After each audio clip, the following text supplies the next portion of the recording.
பொன்வில்சன், ஒரு கேள்வி இருக்கு. நீங்க பாஜக இப்படி ஒவ்வொருத்தராக போயிட்டே இருக்கிறத அனுமதிக்காது அப்படின்னு சொன்னீங்க. திரு சாமிநாதன் சொல்லும்போது ஒரு விஷயத்தை குறிப்பிட்டார். டிடிவி தினகரன் போறதுக்கு வாய்ப்பு இருக்கு, ஓபிஎஸ் போறதுக்கு வாய்ப்பு இருக்கு, அப்படியான ஒரு சூழல் இருக்கு அப்படின்றத சொல்றாரு. அப்போ அதுல பாஜக இனி என்ன செய்யும்? இல்லை, பாஜக நீங்கள் என்டிஏவோட அலையன்ஸை கட்டமைக்கணும். அதிமுக தலைமையிலான என்டிஏ கூட்டணிக்கு அதிமுக தான் தலைமை, எடப்பாடியோட தலைமை, அவர்கள் தலைமையில் ஒரு கூட்டணி உருவாக்கணும். அப்படின்னு அந்த கூட்டணி அமைக்கிறாங்க. அந்த கூட்டணி அமைப்போட அது ரொம்ப ரொம்ப பலமாக இருக்கணும், அதுக்கு ரொம்ப வலிமையோட 2026 தேர்தலை சந்திக்கணும் அப்படிங்கிறது தான் பாஜக எண்ணம். ஸோ அதற்கு எந்த விதமான குந்தகம் யார் விளைவித்தாலும் அதற்கு பாஜக கடுமையான எதிர்வினை தான் ஆற்றும். இதெல்லாம் நம்ம பேசும்போது செங்கோட்டையின் பக்கத்துலேயும் சில நியாயங்கள் இருக்கிறத நம்ம பார்த்து தான் ஆகணும். நீங்கள் அவரால் என்ன செய்ய முடியும்? நீங்கள் பாருங்கள், அவர் எடுத்த முடிவுங்கிறது ரொம்ப ஹார்ட் டிசிஷன். ஆக்சுவலாக நீங்கள் அது சாதாரண மற்றவங்க எடுக்கிற மாதிரி நீங்கள் அதிமுக விட்டு விலகி அவர் ஒரு பசுமோன் போனார். இவங்க ஒருங்கிணைப்பு குழு கூட சேர்ந்து கூட உட்காந்து அதிமுக எதிராக எடப்பாடி தலைமை எதிராக பேசியிருக்கலாம். ஆனால் ஒருவேளை மற்றவர்கள் போல திமுக கூட போய் சேர்ந்துருக்கலாம். ஆனால் அதெல்லாம் தாண்டி ஒரு புதுவிதமான முடிவு எடுத்திருக்காரு. அது ரொம்ப பெரிய விஷயம். ஏன்னா 50 ஆண்டுகள் ஒரு கட்சியில் இருந்தவர் ஒரு முடிவு எடுத்ததெல்லாம் ஒரு சாதாரண விஷயம் கிடையாது. அப்போ ஒன்று அவருக்கு கடுமையான எடப்பாடி எதிர்ப்பு கண்ணை மறக்குது அப்படின்லாம் சொன்னா கூட எல்லாருக்கும் தான் எடப்பாடி எதிர்ப்பு இருக்கு. எல்லாருக்குமே இருக்கு. கேசி பழனிசாமி இருக்கு, புகழேந்தி வரைக்கும் இருக்கு, தினகரன் எல்லாருக்குமே இருக்கு. ஆனால் இவர் ஒரு மாற்றி யோசிச்சு பண்ணியிருக்காரு. இப்போ அவர் பேசுறாரு. ஆனாலும் அவர் எடுத்த முடிவு ரொம்ப முக்கியமான முடிவு. ரெண்டாவது, தாவேக்கால இதை குறை சொல்வதற்கு என்ன இருக்கு? விஜய்க்கு இது ஒரு யார் வேண்டும் வேணாலும் வரணும், அவருக்கு ஒரு சப்போர்ட்டுக்காக பார்க்குறாரு. நீங்கள் ஒன்றும் இல்லை, நீங்கள் இது ஒரு நல்ல மாற்றமாக தான் பார்க்குறேன். ஏன்னா கடந்த சமீப கால அரசியலில் ஜெயலலிதா அவர்களையும் கலைஞர் கருணாநிதி அவர்களையும் தவிர்த்து விட்டுதான் அவர்கள்லாம் பேசிட்டு இருந்தாங்க எல்லாரும். இப்போ இன்னைக்கு காலத்தின் கட்டாயம் ஜெயலலிதா அவர்களை முன்னிறுத்தி பேச வேண்டிய தேவை வந்திருக்கிறது. ஜெயலலிதா அதிமுக மட்டும் தான் பேசிட்டு இருந்தாங்க. இன்னைக்கு தாவேக்காவும் பேசுவோம், நல்ல விஷயம் தான். நாளை கலைஞர் அவர்களை பற்றியும் பேசியே ஆக வேண்டும். அவர் பல பேர் தாவேக்காவில் ஒரு புரிதல் இல்லாமலாம் பேசிட்டு இருந்தாங்க. கலைஞர் குடும்பம் அதெல்லாம் பேசினாங்க. நீ கலைஞர் அரசியலாம் தவிர்க்க முடியாதவர். ஸோ அவரை பற்றி பேசணும். நீங்கள் எல்லாரும் பெரியார் காமராஜர் ஆரம்பிச்சு எல்லாரையும் பேசியிருக்கும் போது ரொம்ப ரொம்ப கவனமாக தவிர்த்தார்கள் ஜெயலலிதா கலைஞரையும். இப்போ இன்னைக்கு பேச வேண்டிய இடத்துல வந்திருக்காங்க. ஸோ இதுவரெல்லாம் ஒரு நல்ல மாற்றமாக தான் பார்க்குறேன். இந்த மாற்றத்திற்கு காரணம் என்னன்னா செங்கோட்டை ஏற்படுத்திய விஷயம் தான். ஆக்சுவலாக தாவேக்கா அவங்களுக்கு வெளிப்படையாக அவங்க மேலே இன்னும் குறை சொல்றதுக்கு எதில் இது போன்ற ஒரு அவங்க விஜயதாஸ் சொல்ல வெளிப்படையா எனக்கு அனுபவம் தேவை சார் அப்படிங்கிற அவர் நல்லா புரிந்து இருக்கிறார். அனுபவம் இல்லாத நிர்வாகிகளால் தான் கரூர் சம்பவத்தில் ஒரு பெரிய பின்னடைவு ஏற்பட்டது புரிஞ்சிருக்கிறார். அதுக்கு ஒரு ரெக்கவரியா சில விஷயங்களை பண்ணணும் அப்படிங்கிறதுக்காக பண்ண ஆரம்பிக்கிறார். அதுக்கு முதல்ல செங்கோட்டையை கூட்டிருக்காரு.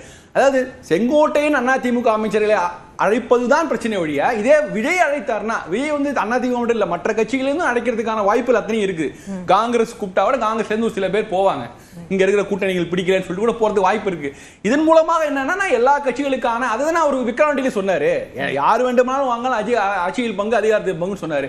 ஸோ எல்லாத்துக்கும் ஓப்பனா இருக்கேன், எனக்கு எல்லா கொள்கை வழிகாட்டிகளையும் எல்லாம் சேர்த்துக்கிறேங்கிற மாதிரி ஒரு திறந்த மனதோடு இருக்காரு. அதில் உள்ள முரண்கள் நம்ம அப்புறம் பேசலாம். ஆனா இந்த அப்ரோச்சே ஒரு நல்ல அப்ரோச்சா தான் பாக்குறேன். ஏன்னா அவருடைய சார்ந்தவர்கள் அவருடைய ரசிகர்களுக்கு இளைய தலைமுறைக்கு நம்ம அரசியல் அந்த அப்ரோச்சை நீங்க வரவேற்கிறீங்க. அது அவருக்கு பலன் கொடுக்குமா?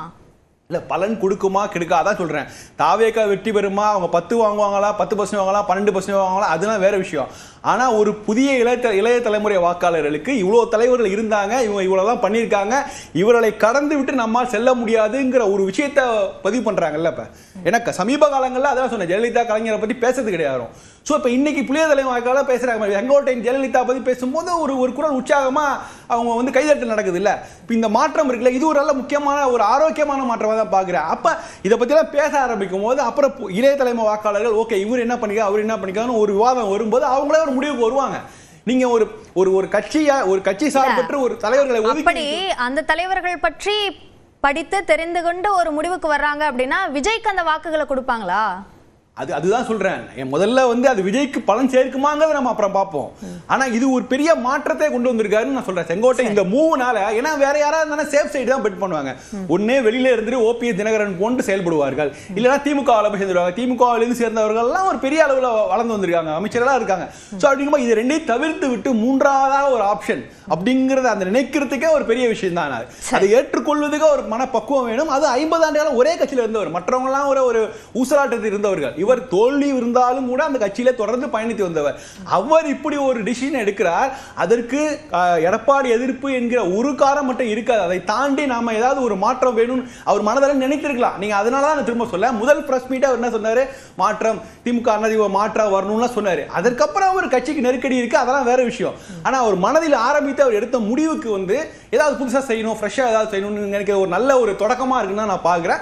அடுத்தடுத்து என்ன நடக்குதுன்னு பார்க்கலாம். ஏன்னா இதை வந்து செங்கோட்டையனையோ தாவேகாவை குறை சொல்வதற்கு பெரிய அளவுல ஒன்றும் இல்லைன்னா நான் பாக்குறேன். ஓகே, திரு பொன்வில்சன், ஒரு அதிருப்தியாளர்களுடைய வாக்குகளை பிரிக்கிறதுக்கான ஒரு வழியை செங்கோட்டையனுடைய இந்த மாற்றம் உருவாக்கும் அப்படின்னு சொல்றாங்க.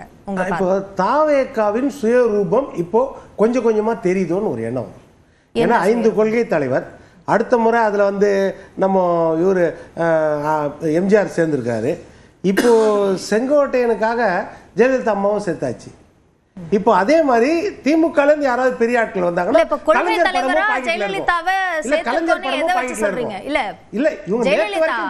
நேத்து வரைக்கும் ஜெயலலிதா படத்தை தாவேகாவை சேர்ந்த ஏற்கனவே இருந்த யாரும் வச்சில்ல, சட்டையில தாவேகா கிடையாது. அப்போ செங்கோட்டையன் அப்போது இணைந்த பிறகு அவர் வச்சிருக்காரு. அதனால அவர் கொள்கை தலைவர்னு ஆயிடுவாங்களா? அதே போலதான் இப்ப கலைஞர் படத்தை போட்டுன்னு வரலாம்ல. இப்ப ஆதிவாசினாவும் அதே மாதிரி திரும்ப படம் வச்சுக்கலாம் பாக்கெட்ல. அவர் சேர்ந்து பல நாள் வந்தாங்கன்னா ஓபிஎஸ் படம் வச்சுக்கலாமா? இது இது அதுதான் சுயநலம்ன்றது.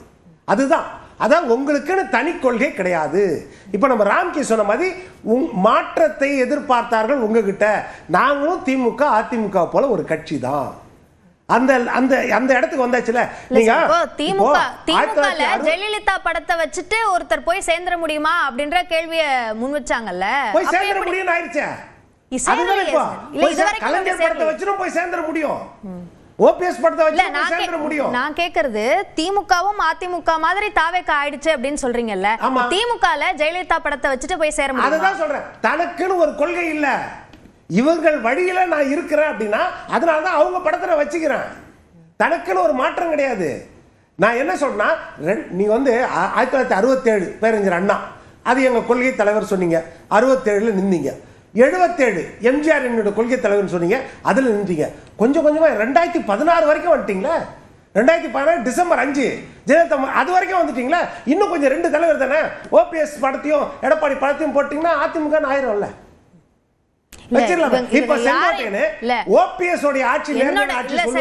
கேள்வி என்னன்னா, ஜெயலலிதா படத்தை செங்கோட்டையனை வச்சுக்கிறதுக்கு அனுமதிச்சதுனால ஜெயலலிதா தாவேகாவோட கொள்கை தலைவரா ஆயிட்டாரா? அப்படி யாராவது சொல்லிருக்காங்களா? அப்படிதான் ஏத்துக்க முடியும். அப்படிதான் ஏத்துக்க முடியும்.